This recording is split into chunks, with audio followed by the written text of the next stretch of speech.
since the Rambam holds the love and fear come from the same place, so if fear really is a function of your choices, then love is also a function of your choices in the exact same way. And Shemos says no. Because he says that love of God is not a consequence of what you learn about God.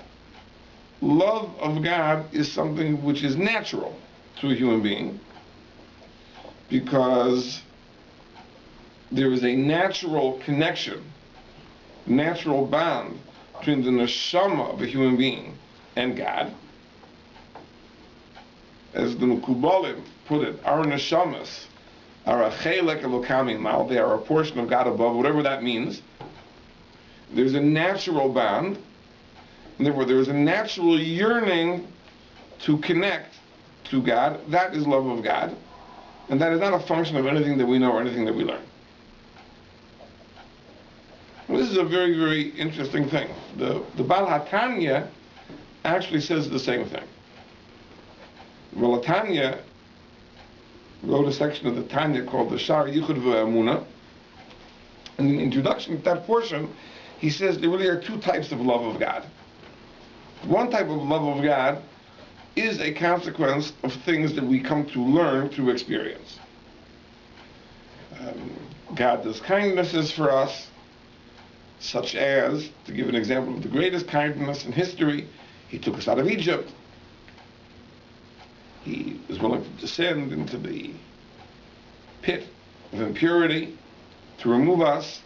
We are certainly grateful, and we love him for it. We are appreciative.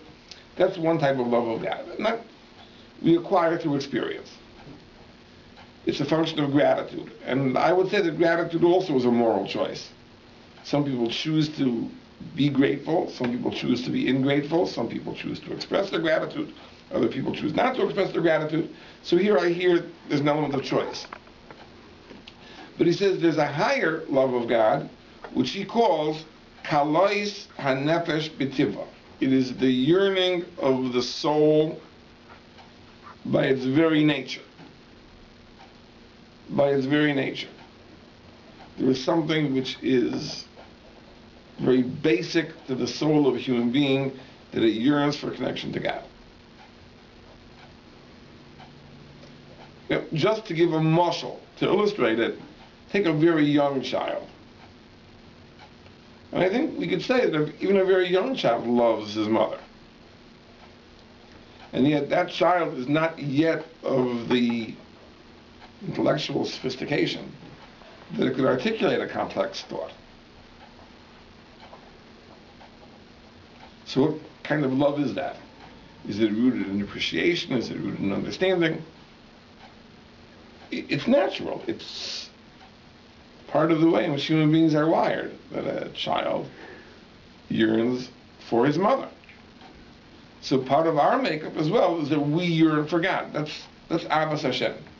That's not a function of anything we experience. It's not a function of anything we learn. It's natural. And therefore, that's Bidei Shemayim. It's in God's hands. Just like all our natural endowments are in God's hands. Our height, well, I shouldn't say our weight. Our weight could be a moral element. Maybe not. Our color hair, etc. All these things are the way that God made us. So there's an aspect of the love of God which is also a function of our makeup, the way we're made. So Shemos, of course, asks the $64,000 question, which is, so why aren't we all filled with the love of God if God really implants it within us? And the answer is because some of us deny our nature. In other words, many people live their lives in a way which is to deny their natural impulses. You know, those people who would want to love God. You know, you go to shul, you daven. I have to say, I'm much more on the madrega where I'm afraid of God and I love God. So I mean, when I say v'ahavta Hashem Elokecha Shema, it's not an easy thing to actualize, to actually feel on any kind of level.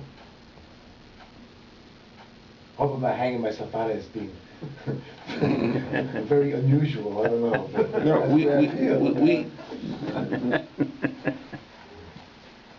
we've lost our ability to feel love to a great extent. And I saw a very interesting article. The Yeshiva, Rabbi, who passed away a couple of weeks ago, and I came across an article in a magazine, an old magazine, a couple of years ago. He was interviewed, and he was talking about this idea of a child feeling the love of his parents. There's many children, I think their parents don't love them.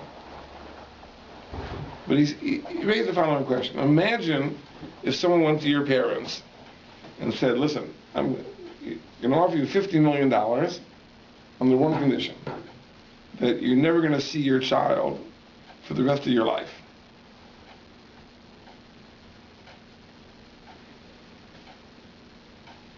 $50 million. Would you take it? Depends on the kid. Said like a true cynic. Right? No. I know. Everyone's thinking, I figured out some trick. Right? Like one-way glass. No, but the point is no one would take the money. No one will take the money. No normal parent will take the money. Right? So he says, so now every child should think, my parents would be willing to forego $50 million for me. If you think about that, you wouldn't feel loved? So why don't my parents give me a $10,000 allowance a week? If they want to forgo $50 million, why can't they give me $10,000? So there's two answers. Number one, they may not have it. And number two, they may feel it's not in my best interest to have it. But if they had it, and they felt it was in my best interest to have it, of course they'd give it to me. And they're willing to forgo $50 million. Of course, then he points out that now that they've forgone the $50 million, they want to see if they got their money's worth. They're going to check. They have high expectations. Right. But the point is that we have to know God loves us. We're just not accustomed to thinking of that. But the parent and child, I mean, they have a personal experience. They have a real experience. God is surreal. We also have a real, he's not surreal, he's real. Well, A real experience. We create structures in our mind of denial. But in reality, it's the most real thing in the world. When we read Tehillim and we see how David Melech expressed that love, we see where we're lacking, but, No, you see, I look at Tehillim differently, right? I don't look at Tehillim as, gee, David really loves God and I don't love him. I look at it this way. I think you should also look at it this way. That David was a much better writer than I am, right? So therefore, David gives me the words to express the feelings that I do have. Cyrano de Bergerac. You know the story, right? So, he was in love with Roxanne, but he was ugly, so he couldn't bring himself, right? And, so he had his friend Christian, who was also in love with her, right? But he was very shy and he couldn't talk to her. So he wanted to write her letters, but he couldn't write well. So he got Cyrano de Bergerac to write the love letters for him. So David whispers into our ears. So David Melech really is giving us the words to express the feelings we want to express. I'm not going to Breitowitz in several places and look him around. That when a person says Tehillim, right, you're not meant to think, gee, David Melech thought these thoughts. You're supposed to say the Tehillim as if these are your words. David Melech just gave you the words to express what it is that you really feel. But this is what the Sfas says, that the love of God and fear of God are really two different things. The fear of God comes from our experiences, from things that we learn, whether we learn through experience, we learn from the Torah. So we come to understand God, and therefore we come to fear Him. It's rooted in understanding. The more you understand, the more you stand in awe of Him, the more you fear. Love of God is something which is very natural. And therefore, the basic core of love of God is one of those things which is bidei shemayim. It is in the hands of heaven. God inserts it in your heart. You can deny it.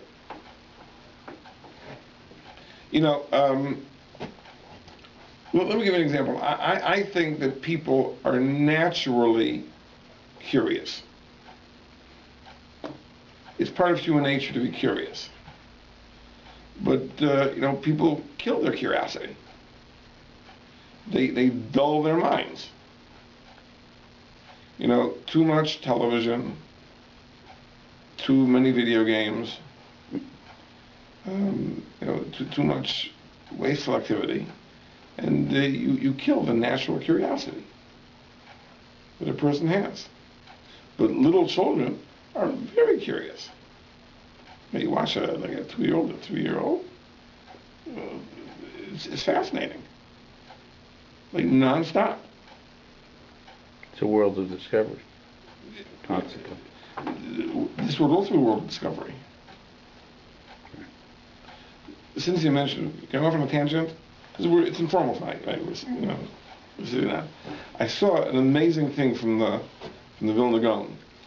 The Vilna Gaon comments on the verse, "Oz yimalei schok pinu," that then in the world to come, our mouths will be filled with laughter. Mm-hmm. So the Vilna Gaon says an amazing commentary. He says like this. He says, laughter. When do you laugh? You laugh if something's surprising. If you hear a joke, right, and the punchline is clever, so you laugh. It's a surprise. You didn't expect it. Years ago when I was at Rosh Sameach, so I used to take questions and answers Shabbos morning. So someone once asked me, maybe it was you, Val, does God have a sense of humor? So I said, I don't know if he has a sense of humor, but one thing I can tell you, you can't tell him a joke.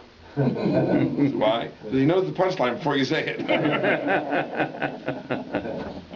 So, you laugh at something surprising. And with pleasure is not necessarily the same as laughter. In other words, you go to a restaurant and you eat a meal. The first bite of the dish may be surprising, unexpected. But the second bite is really the same as the first, and the third is the same as the second. And you don't have that constant novelty, which is the nature of laughter. He says the experience of Olam Haba is not only eternal, but from one moment to the next, it is totally novel, totally new, totally process of discovery. And therefore it is entirely schok, it is entirely laughter. Vilna Gaon says it? Yeah. That's fascinating. I never heard anything about him in laughter before. Yeah. Isn't that an amazing thing? Mm-hmm. That's what I don't know what Bob's going to be like. Yeah, he's not very well known for not a big laugher. He's only on 10 best jokes. Not for jokes. You probably wouldn't laugh at a joke. He probably was a very serious person, but the idea of discovery, newness, freshness, that's well. But we got a good point. But no, we undermine our essential nature. But the root, the shayresh, the root of love of God is implanted in each and every one of us. This is what the Baal Tanya says. So therefore, there's a very basic difference between fear of God and love of God. Fear of God comes from our experiences, that which we learn, that which we perceive. Love of God comes natural. Now the question is, how do they relate to each other? What comes first and what comes second? According to the Rambam, remember, they come simultaneously. Well, it would seem that if yira comes from experience, but ahava is basic to our makeup, then ahava comes first. Because ahava is something which is part of the makeup of our very souls. Yira has to be learned. Fear of God has to be learned from Torah, from experience, etc. And the Gemara says something even more surprising. The Gemara says an amazing thing. It says that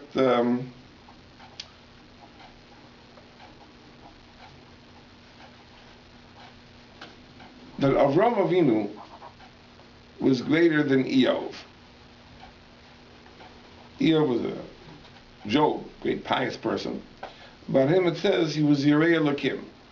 He was a God-fearing person. But Avram was greater, because Avram loved God. He was called Avram Oavi. God refers to Avram as my lover. So Avram was greater. But the Gemara says in Masechah Sota that you should know that Avram Avinu's was also a God-fearing person. Because it says by the Akedah, Arta Yadati, now I know, Ki Yirei Elokim Ata, you're a God-fearing person. But the Gemara says that the fear of God of Avram was rooted in love of God. His fear of God was rooted in love of God. Very cryptic comment. So the Maharal explains in the Sefer Nesivos Olam like this. Now, sometimes you're scared of somebody, scared of something. Sometimes you love something very much, and you love it so much you are afraid to lose it. And that's a tremendous fear, the fear of losing the thing which is so precious to you. So imagine, for example, a person who's married, loves his wife, but he's very scared that maybe he'll say the wrong thing, do the wrong thing, and the love will be lost. So there's a fear which is rooted in love. Says Maharal was the Yiras Hashem of Avram. Avram loved God so much that he was petrified at the prospect of doing something which would undermine the relationship, and therefore he was willing to even perform the Akedah. And the Maharal says an amazing thing. The Maharal says like this, that there are certain things you won't do out of pure love. You can't motivate yourself to do out of pure love. But the fear of losing the love, that you can do. I think taking out the trash is the best example that comes to mind. In other words, there are things that you do for your wife lovingly, but taking out the trash is like very hard to do that in a loving way. But if you're scared that your wife might determine, you're good for nothing. You don't take out the trash. Then if you know what's good for you, you'll take out the trash.